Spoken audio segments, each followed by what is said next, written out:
like crap. Oh. I feel like I'm playing chicken with the sea. Go. So cute. Sure, that's a lovely blanket. My mother sent to me. It's many the day that travel there, 100 miles an hour. No buttons on a blanket. Like never small home. Okay, what happened next? Oh well, now it was I came home on a Wednesday. Oh, fantastic shot. It's the New Stone Age, about 5,000 years ago. They were our first farmers, and they built Newgrange, another Elvis is like it. Then about 2,500 years ago the Celts arrived. They came from Central Europe. Shortly after them came the Gaelic Celts. They came from the Iberian Peninsula, northern Spain, Galicia, that kind of region. They gave us the language, Gaelic. Celtic society evolved into 150 kingdoms on this island. These kingdoms were called tuaths, T-U-A-T-H, a tuath. They lived tribally, fearful of the next tribe across the hill. The Celts had their own alphabet called Ogham, O-G-H-A-M, 28 characters. It was quite basic though, it was just notches on the side of a stone.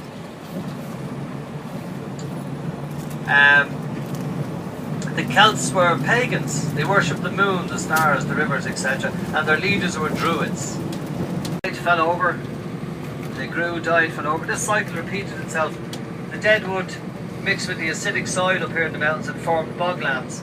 And from the bogs you extract peat or turf in small little bricks. You dry it out and you burn it in your fire during the winter months as a source of heat, and in rural Ireland as a source of cooking. You'd have a big pot hanging over the fire. As I was going over the Dublin Wicklow Mountains, I met with Captain Farrell and his money he was counting.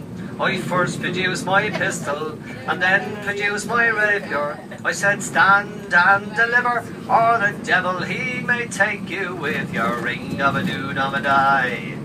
Whack for me daddy-o, whack for me daddy-o, there's whiskey in the jar. I took all of his money, and it was a pretty penny. I took all of his money and I brought it home to Jenny. She swore that she loved me, that she'd never leave me. But the devil take that woman, for you know she tricked me easy with your ring of a doom-a-die. Whack for me daddy-o, whack for me daddy-o, there's whiskey in the jar. Sang in the pubs around Ireland coming up to closing time to confuse the barman and get an extra little bit of time for drinking 4 pints of Guinness. Sometimes it winds up 27 drunken nights. But it's a song, it's about a man who's more fond of alcohol than he is of his own wife, and the consequences that this might bring. You might have heard of it, if you have joined in.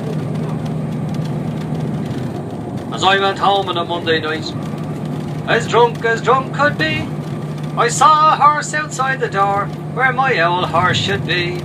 Well, I called to the wife and I said to her, would you kindly tell to me, who owns that horse outside the door, where my old horse should be? Ah, you're drunk, you silly old fool, and so you cannot see. That's a lovely sow that me mother sent to me. Well, it's many a day I've travelled, 100 miles or more, for a saddle on a sow I have never seen before. And as I went home on the Tuesday night, as drunk could be, I saw a coat behind the door, where my old coat should be. Well, I called to the wife and I said to her, would you kindly tell to me, who owns that coat behind the door, where my old coat should be? Ah, you're drunk, you silly old fool, and so you cannot see. That's a woolen blanket that me mother sent to me. Well, it's many a day I've travelled, 100 miles or more, but buttons in a blanket I have never seen before. And as I went home on the Wednesday night, as drunk could be, I saw a pipe upon the chair, where my old pipe should be. Well, I called to the wife and I said to her, would you kindly tell to me, who owns that pipe upon the chair, where my old pipe should be? Ah, you're drunk, you silly old fool, and so you cannot see. That's a lovely tin whistle that me mother sent to me. Well, it's many a day I've travelled 100 miles or more, but tobacco in a tin whistle I have never seen before. And as I went home on the Thursday night, as drunk could be, I saw two boots beneath the bed where my old boot should be. Well, I called to the wife and I said to her, would you kindly tell to me who owns them boots beneath the bed where my old boot should be? Ah, you're drunk, you silly old fool, and so you cannot see. They're two lovely geranium pots that me mother sent to me. Well, it's many a day I've travelled 100 miles or more, but laces in geranium pots I've never seen before. And as I went home on the Friday night, as drunk could be, I saw a head upon the bed where my old head should be. Well, I called to the wife and I said to her, would you kindly tell to me who owns that head upon the bed where my old head should be? Ah, you're drunk, you silly old fool, and so you cannot see. That's a baby boy that me mother sent to me. Well, it's many a day I've travelled 100 miles or more, but a baby boy with his whiskers on I've never seen before. And as I went home on the Saturday night, as drunk could be, I saw two hands upon her breast where my old hand should be. Well, I called to the wife and I said to her, would you kindly tell to me who owns them hands upon your breast where my old hand should be? Ah, you're drunk, you silly old fool, and so you cannot see. That's a lovely nightgown that me mother sent to me. Well, it's many a day I've travelled 100 miles or more, but fingers in a nightgown I have never seen before. And as I went home on the Sunday night, as drunk could be, I saw in her where my own should be. Well, I called to the wife and I said to her, would you kindly tell to me who owns that in your where my own should be? Ah, you're drunk, you silly old fool, and so you cannot see. That's the lovely tin whistle that me mother sent to me. Well, it's many a day I've travelled 100 miles or more, but here on a tin whistle I have never seen before. Now, back in the 1840s, Ireland had a population of about 8 million people. A recent census done in the country shows we have a population now of 6 million. So the Irish population has never recovered from the effects of the famine back in the 1840s. The ship just ahead on our right hand side, you'll see the mast there, she's called the Jeannie Johnson, and she's an exact replica of one of these famine ships, or coffin ships. Of course, they became known as coffin ships later on because so many of the people getting aboard the ships were so malnourished and so sick that many of them died on the very difficult crossing over to the United States across the North Atlantic. Now, if you wish, you can go aboard this ship and you can take a tour and you can see the conditions that people had to endure while they were leaving the country. Book of Kells. The Book of Kells, of course, is a beautiful, priceless Celtic artefact. It's a 1,200-year-old book version of the Gospels written in Latin. And it's written on a substance called vellum, and vellum is made from calf skin, it's not paper. This is probably one of the reasons why the beautiful and priceless Book of Kells survived over the century. As we turn left, if you look to your left back across the river, you'll see the new convention centre. Beautiful new facility, and it can cater for up to 4,000 delegates at any one time.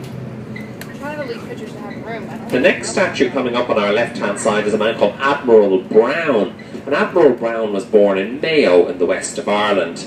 He went on to become the founder of the Argentinian Navy, and the statue on our left is an exact replica of one that stands in Buenos Aires in South America. This next unusual item on the quay on our left-hand side is an old diving bell, believe it or not. Divers used to go down under the water in this to carry out repairs on the walls of the harbour. It was designed by a man with a very unusual name. Bindon Bloodstoney was his name, and he was the chief engineer of the Dublin Port and Docks Board. Now we're heading down towards the Grand Canal section of this redevelopment, And it was laid out by an American landscape architect, a lady called Martha Schwartz. She's quite famous in architectural circles, I believe. Now, this whole area was very, very, very dilapidated up till relatively recently. The canals in Ireland were built more or less between the years 1800 and 1850. But by the time the canal network was finished, it was more or less obsolete. This was because of a major railway building programme that took place in Ireland back in the 1840s. So it became cheaper and faster to transport goods and people by rail rather than by barge. So the canals fell into disrepair over the years, and they were neglected for a very long time. And it's really only in the last 20 or 30 years that their potential as an amenity has been seen, and they've been cleaned up and they're now used for leisure pursuits. Now this whole area is very redeveloped now. The hotel on the right is the Marker Hotel, and it's a 5-star hotel. And you can see lots of new restaurant development down here. And you can see the Cappuccino Celts sitting outside having a coffee, especially in the summer months, watching the water sports take place on the right hand side. Interestingly enough, you can get a barge from here the whole way across to the River Shannon in the centre of Ireland. On the walls around here. This was left by U2 fans who used to hang around outside the recording studio hoping they would get to meet their heroes as they came in and out from recording sessions. The vacant lot on our left hand side, as I say, is owned by the band U2, and they have a plan to build a very adventurous tower there, a big landmark building in the city. It's very, I've seen the plans, it looks very spectacular. Billions of euros. Sadly, our previous Irish government had guaranteed all banking transactions by licensed Irish banks within the state. So this meant that the Irish taxpayer were hit with a massive bill, and meant that every Irish taxpayer has been paying an additional tax from their wages every week to pay off these bankers' debts. Interestingly, not one of the bankers is currently serving a prison sentence. That was all freaking time.